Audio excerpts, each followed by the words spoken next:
Bagaimana kita bisa membedakan musibah, cobaan, bencana, atau azab? Seperti ujian dosen.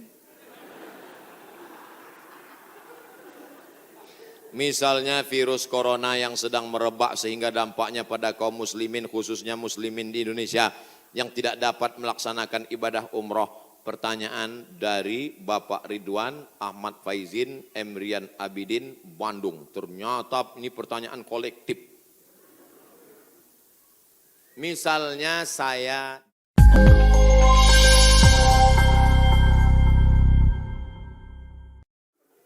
Ustadz Somad mau nanya nih, bahwasanya datang musibah dikarenakan adanya maksiat. Nah, oke, nah ini aja. Ada, saya bukan ngada-ngada. Bagaimana caranya bisa membubarkan tempat hiburan malam? Karena saya yakin di tempat seperti ini adalah pusatnya maksiat. Semua hiburan malam mesti ada izin dari Majelis Ulama Indonesia, tokoh adat, tokoh masyarakat, dan disetujui oleh Polsek. Setuju? Jadi siapa yang mau buat hiburan malam nikah anaknya dia ngurus surat 3. Pertama rekom dari MUI. Pak Ketua MUI Kecamatan, ya nanti malam mau pesta anak saya. Kata MUI apa hiburannya? Ada keyboard tunggal. Lagunya apa? Ini lagunya. Ini pulang-pulang berbadan 2. Jangan. Berubah sama selawat. Setelah MUI setuju. Datang ke tokoh adat Sunda. Ini Pak tokoh adat. Apa lagunya? Ini lagu. Buat satu lagu adat. Lagu adat yang mengingatkan supaya kita tetap menjaga adat sopan santun. Oke, tambah lagu religi satu, lagu adat. Datang ke Polsek. Pak Polsek, oke, setuju. Jam 10 tutup. Bisa apa nggak bisa? Bisa. Jangan suruh saya datang ceramah ke situ. Nanti mereka sudah mabuk. Baru datang saya. Assalamualaikum. Nggak bisa.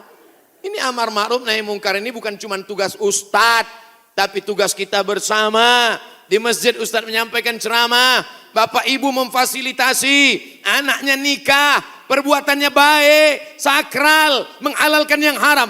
Tapi dalam itu dia sudah mau melakukan perbuatan haram, menyediakan narkoba, menyediakan pesta sampai malam.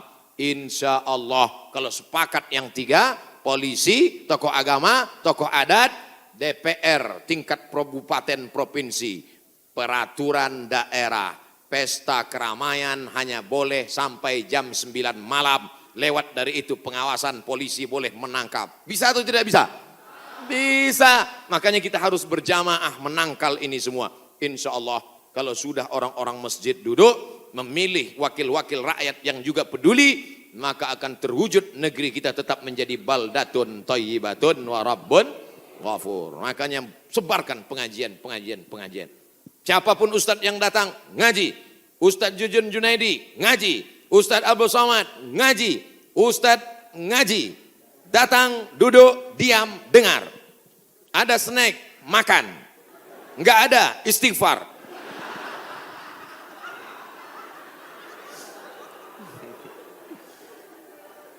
Ustadz Somad, saya manusia banyak dosa. Tidak sholat Jumat. Kenapa enggak sholat Jumat? Man tarakal jumu'ata salasa marratin. Siapa yang enggak sholat Jumat 3 kali berturut-turut, tahawunan, bukan karena sakit, bukan karena darurat, tapi karena menyepelekan panggilan Allah, taba'allahu ala qalbi, Allah mengunci pintu hatinya. Kalau sudah hati terkunci, telinga tersumbat, mata tertutup, khatamallahu ala qulubihim wa ala sam'ihim wa ala absarihim ghishawah. 3 kali sholat Jumat kau tinggalkan, Allah mengunci pintu hatimu. Siapapun yang ceramah tak akan masuk ke telingamu. Na'udzubillah. Saya ingin bertobat dan sudah menjalankan taubat, maka sholat Jumatlah engkau. Siapa yang datang hari Jumat saat yang pertama seperti berkurban seekor onta, datang pada saat yang kedua seperti berkurban seekor lembu, datang saat ketiga seperti berkurban seekor kambing, datang saat keempat seperti berkurban seekor ayam, Datang saat kelima seperti berkurban sebutir telur ayam. Sekarang banyak yang datang hari Jumat, jangankan telur ayam, telur puyuh pun gak dapat. Datangnya kapan? Ketika khotib sudah naik ke atas mimbar. Jamaah Jumat yang dimuliakan Allah. Baru dia datang. Udah terlambat sholat sunat lagi. Allahu Akbar. Pakai baju kaos tertulis, emang masalah buat lo. Orang kalau taubat itu malu sama dosa-dosa masa lalu. Bukan bangga. Ini banyak juga orang udah taubat. Ustaz Somad, saya ini baru hijrah. Dulu semua saya minum. Semua narkotika saya pakai. Ente taubat apa sombong? Orang taubat mengenang dosa itu melelehkan air mata, nangis. Ada juga bukan bangga. Ada juga sebagian jamaah sudah taubat nangis. Ustaz saya, kamu menyesal minjam uang. La illallah. Kenapa hati ini masih keras Ustadz? Belum bisa nangis di saat tahajud Ustadz. Datang seorang bertanya kepada Nabi an qaswatil qalbi. Hatinya keras. Apa kata Nabi? At'imil masakin wamsah ra'sal yatim. Kalau mau melembutkan hati, kasih makan fakir miskin, usap kepala anak yatim. Siap? Ngaji jangan ditunda-tunda. Pulang dari sini langsung mampir ke rumah makan, beli nasi bungkus, bawa ke panti jompo. Anak mereka sudah meninggal, hidup sebatang kara, belikan kain sarung, langsung datang. Assalamualaikum Bapak Ketua Panti Jompo. Waalaikumsalam. Berapa semua orang jompo di sini? Ada 100 orang. Saya mau makan siang sama mereka. Semuanya 2 orang aja. Kebetulan bawa nasinya cuma 2 kan. Melihat mereka nanti menyuap, menggeletar tangannya memasukkan nasi yang kau masukkan, maka disitulah hatimu akan lunak. Pergi ke rumah anak yatim, tanya, anak yatim sudah berapa bulan gak bayar uang sekolah. Lihat bajunya, dijahit, sobek. Rupanya kain sudah lapuk, kain kelas 1 dipakai kelas 6. Belikan bajunya, senangkan hatinya. Nabi yang mengasih resep ini. An qaswatil qalbi. Azab yang paling hebat bukan miskin. Azab yang paling dahsyat bukan susah. Azab di atas azab adalah hati yang keras. Wa inna minal hijarati lama yatafajjaru minhul alhar. Ada batu keras tapi masih bisa mengalirkan air. Wa inna minha lama yahbitu min khasyatillah. Ada batu yang keras tapi hancur berkeping ketika takut kepada Allah. Di atas bukit Tursina. Saya ketika naik ke atas bukit Tursina di Mesir, tempat Nabi Musa menerima wahyu, itu nampak batu-batu hancur. Kata imam masjid yang ada di atas, inilah batu yang hancur saat takut kepada Allah SWT. Tapi kalau sudah hati menjadi keras, maka tak akan meleleh apa-apa. Kalau ada orang tidak meleleh apa-apa, pelit, medit, bakhil, itu salah satu ciri hati yang keras. Lunakkan hati dengan banyak bersedekah. Saya kalau ikut pengajian, telinga saya tahan. Kalau ikut sholat malam, mata saya tahan. Kalau datang ke masjid, kaki saya tahan. Tapi kalau sudah keluar duit, dompet saya nggak tahan. Banyak orang ketika keluar, alhamdulillah masjid ini adalah wakaf orang-orang baik di Panyawangan, di Jawa Barat. Ternyata orang-orang Sunda, orang-orang Jawa Barat ini berwakafnya tidak tanggung-tanggung. Langsung satu masjid. Mudah-mudahan akan banyak wakaf-wakaf yang lain insya Allah. Amin. Sekarang banyak juga orang berwakaf. Ustaz Somad, itu tanah saya wakafkan. Mantap. Begitu diurus di Badan Pertahanan Nasional, rupanya suratnya 5. Kenapa kau wakafkan tanah bermasalah? Karena bermasalah, itulah saya wakafkan Ustaz. Na'udzubillah. Kalau hatimu masih keras juga, hadirlah di tempat penguburan jenazah. Berdirilah di tepi kubur tempat jenazah. Suruh kawan satu nyenggol dari belakang. Masuk kau ke dalam, kau sambut jenazahnya, kau pegang masuk ke lubang, terasa dingin dari bawah, sadarlah bahwa kau juga akan mati masuk ke dalam. Rumahmu yang besar tinggal, istrimu akan nikah dengan brownies. Mobilmu yang mewah akan dijual, suratnya akan berganti di kantor Samsat. Tanahmu akan diganti akte notaris.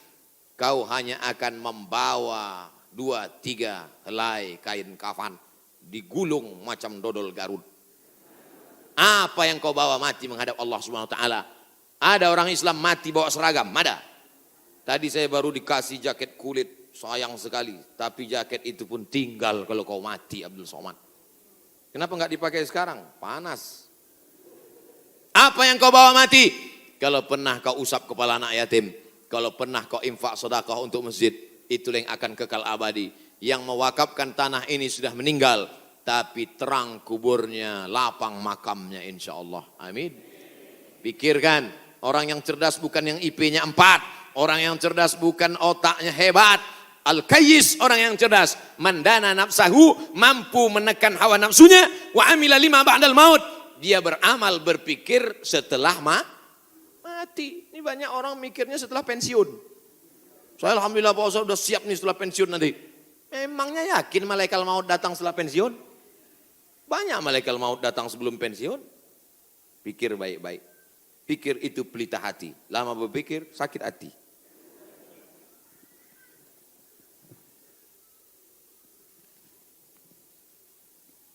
Bagaimana kita bisa membedakan musibah, cobaan, bencana, atau azab? Seperti ujian dosen. Misalnya virus corona yang sedang merebak sehingga dampaknya pada kaum muslimin, khususnya muslimin di Indonesia yang tidak dapat melaksanakan ibadah umroh. Pertanyaan dari Bapak Ridwan Ahmad Faizin Emrian Abidin Bandung. Ternyata ini pertanyaan kolektif. Misalnya saya demam. Dari mana saya bisa membedakan demam saya itu menghapus dosa, atau demam laknat, atau demam ujian iman, atau demam itu dari mana saya bisa tahu? Oh, kalau demamnya cuman 36 derajat Celcius itu menghapus dosa. Kalau 40 derajat itu laknat. Kalau 100 derajat kebakaran. Di mana kita bisa tahu? Tidak ada yang bisa membedakannya kecuali introspeksi diri. Satu, la yusibul mu'min min nasabin wala wasabin wala saqamin wala syaukin yastakuha. Kalau ada orang yang kena susah hati, gundah gulana, sakit, duri menusuk tapak kaki, keluar dari rumah, lupa pakai sendal, melangkah, duri menusuk tapak kaki, illa kafarallahu anhu biha sayyi'atuh, maka dengan itu sebenarnya Allah ingin membersihkannya dari dosa. Makanya kita selalu husnuzan. Ana, dalam hadis kursi, apa kata Allah? Ana inda husni zanni abdi bi. Aku menurut prasangka hambaku kepadaku. Maka kalau kita kena penyakit, yang pertama husnuzan pada Allah, bahwa sebenarnya Allah ingin membersihkan kita dari dosa. Yang kedua, saya enggak ada dosa Pak Ustadz. Apa dosa saya? Saya enggak pernah minum khamar, saya enggak pernah sabu-sabu, saya enggak pernah berzina, saya enggak pernah pakai narkoba. Dosamu adalah ketika kau merasa bahwa kau tidak berdosa. Itulah dosa. Dosamu adalah ketika engkau sehat, tapi tak kau pakai mensyukuri nikmat Allah. Itulah dosa. Maka siapa yang berkata, saya tidak pernah silap, saya tidak pernah salah, saat itu dia sedang silap dan salah. Al-insan mahallul khata' wan nisyan. Manusia tempatnya silap, lupa dan salah. Yang kedua, ketika kita sakit, sebenarnya Allah ingin mengangkat derajat kita. Karena sebetulnya amal kita tidak cukup. Kita sudah ditempatkan di tempat surga Jannatul Firdaus. Tapi ketika malaikat ditanya, sudah cukupkah amalnya? Belum. Beri dia ujian. Supaya amalnya mencukupkan dia dengan amal sabar. Ada amal yang lebih tinggi dari tahajud. Lebih hebat daripada jihad. Apa dia? Innama yuwaffas sabiruna ajrahum bighairi hisab. Amal sabar menerima musibah. Tidak caci maki, sumpah serapah. Yang ketiga, bisa jadi laknat Allah. La ta'murunna bil ma'ruf. Mestinya kau tolong saudaramu yang ada di Uighur. Mestinya kau bantu saudaramu yang sedang teraniaya di India. Tapi mulutmu diam, kau tak mau menolong. Ketika musibah dikirimkan Allah dalam bentuk bencana, ternyata yang kena bukan yang jahat-jahat saja, yang baik-baik pun ikut juga kena. Maka tidak ada cara lain kecuali mohon ampun, minta ampun, taubat, nasuha kepada Allah Subhanahu wa ta'ala. Oleh sebab itu maka yang bisa membedakannya hanya Allah. dan kita hanya berhusnuzon kepada Allah Subhanahu wa taala. Bagaimana cara membentengi bencana yang semakin banyak akhir-akhir ini? Itulah yang udah kuceramahkan tadi.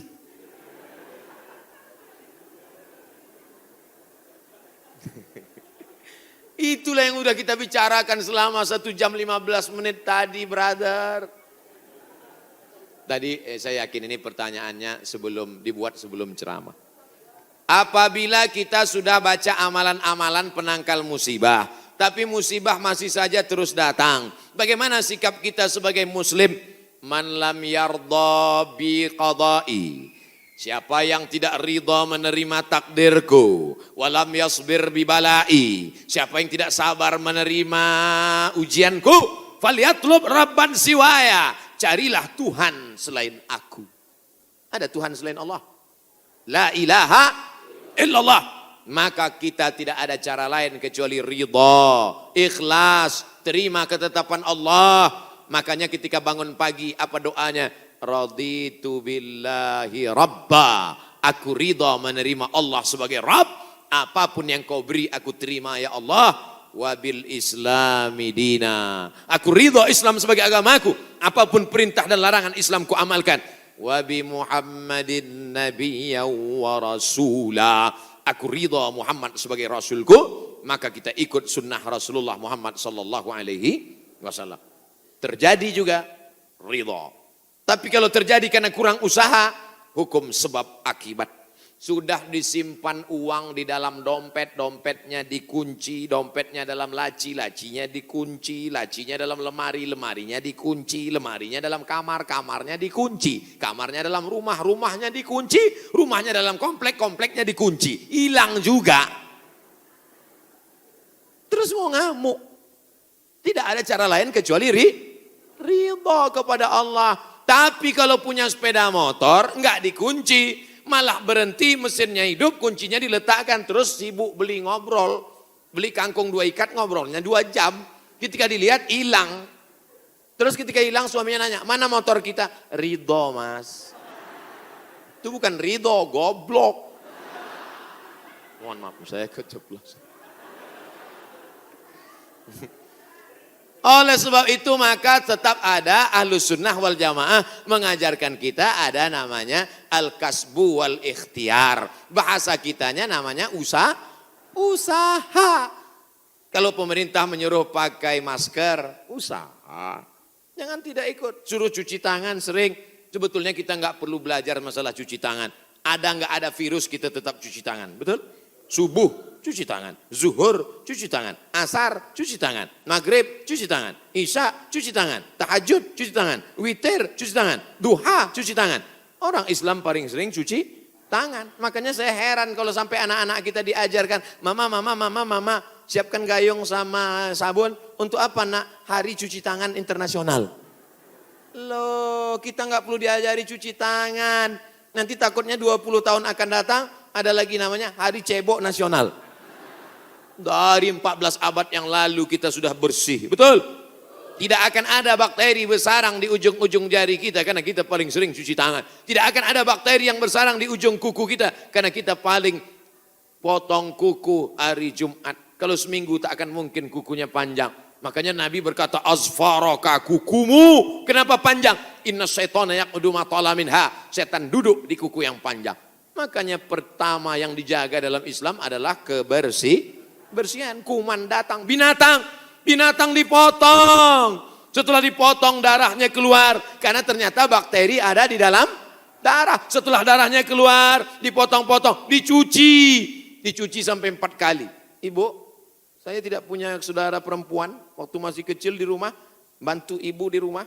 Saya disuruh cuci. Selamat, cuci daging. Saya cuci. Kalau ayam 2 kali, kalau kambing 4 kali. Kenapa gitu mak? Ayam kakinya 2, kambing kakinya 4. Saya nggak tahu anak kecil.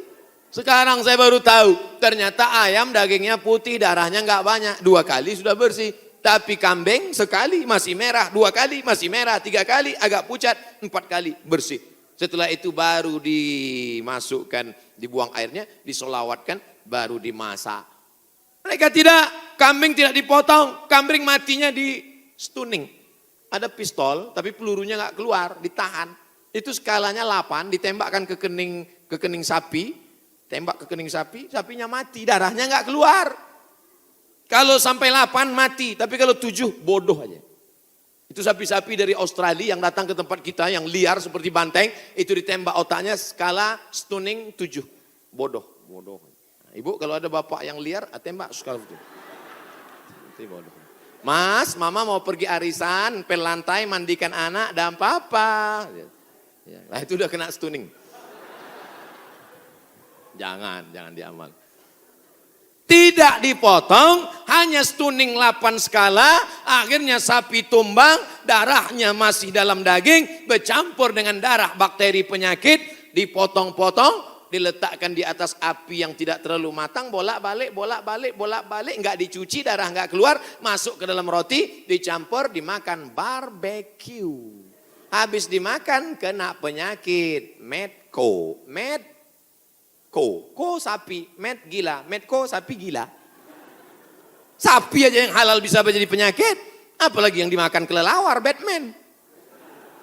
Maka kita disuruh kulu, makanlah. Tapi yang dimakan itu apa? Min thayyibat. Thayyib artinya baik, baik. Dulu thayyib baik-baik, sekarang thayyib enggak pulang-pulang. Mohon maaf Pak Thayyib nyantur singgah. Masya Allah, tabarakallah. Itulah Muwakib Masjid Al-Hasan, Tuan Almarhum Haji Hasan Sanusi bin Udin. Di akhir majelis, mari kita mendoakan beliau. Tidak pun kita doakan, amal kita dari awal sampai akhir tadi mengalir ke makam beliau. Doa kita ini hanya sebagai ucapan terima kasih kita, karena kata Nabi, man lam yashkurin nas lam yashkurillah. Siapa yang tidak berterima kasih kepada manusia, maka dia tidak bersyukur kepada Allah. Abdul Somad yang datang jauh dari pulau Sumatera Nun di seberang sana, berterima kasih kepada keluarga almarhum yang masih hidup, dipanjangkan umurnya, disehatkan badannya, yang sudah meninggal dunia diampunkan dosanya, diletakkan dalam tempat yang layak, dijauhkan dari azab kubur. Maka kita membaca doa Al-Fatihah. A'udzu billahi minasy syaithanir rajim. Bismillahirrahmanirrahim. Alhamdulillahi rabbil alamin. Ar-Rahmanir Rahim. Maliki yaumiddin. Iyyaka na'budu wa iyyaka nasta'in. Ihdinas siratal mustaqim. Siratal ladzina an'amta 'alaihim ghairil maghdubi 'alaihim waladdallin. Amin. Allahumma ighfir lahu, rahmati saudara kami almarhum ya Allah. Warhamhu, rahmati beliau. Wa'afihi, berikan beliau kebaikan. Wa'fu anhu, maafkan segala silap salahnya. Waj'alil jannata mathwahu, jadikan surga sebagai tempat tinggalnya. Allahumma ja'al qabrahu raudhatan min riyadil jinan.